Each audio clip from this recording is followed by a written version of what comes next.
Kembali di Kompas ya, Saudara. Partai Hanura menyatakan kinerja 1 tahun pemerintahan Presiden Prabowo dan Wakil Presiden Gibran Rakabuming cukup memenuhi harapan publik.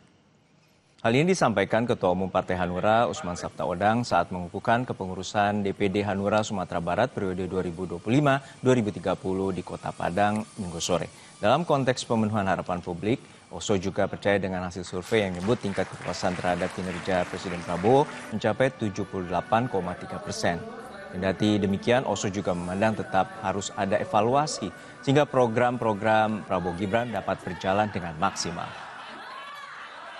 Saya percaya dengan survei. Karena survei-survei yang politik pun itu yang dipakai sekarang.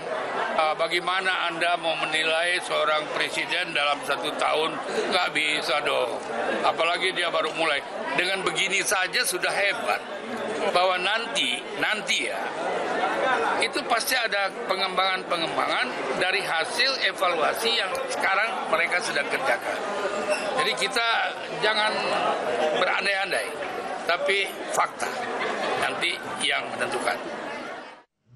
Sementara itu, Ketua DPP PDI Perjuangan Ganjar Pranowo menilai PR besar pemerintahan Presiden Prabowo dan Wapres Gibran Rakabuming selama 1 tahun pemerintahan, yakni merealisasikan janji politik. Menurutnya, melakukan koreksi berdasarkan suara publik adalah hal yang baik.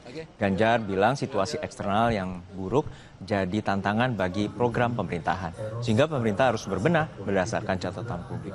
Ia berharap pemerintah bisa semakin mendengar aspirasi masyarakat untuk memperbaiki pelaksanaan program prioritas seperti MBG, Koperasi Merah Putih, hingga sekolah rakyat.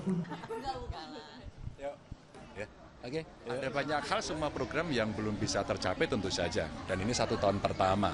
Maka kalaulah kemudian ada catatan-catatan dari publik, itu perlu didengarkan. Penegakan hukum saya kira bagus gitu ya.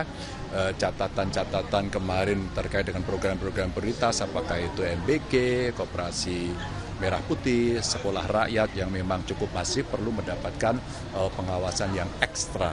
Sehingga kelak kemudian tidak akan menimbulkan persoalan, dan suara dari publik baik itu untuk didengar. Dan ketika kemudian anggaran kita tidak bisa memenuhi untuk semuanya, maka menurut saya itu yang saya katakan sebagai adjustment. Sehingga tidak membuat beban dari pemerintah berat. Karena kita juga harus bayar utang banyak kan ini.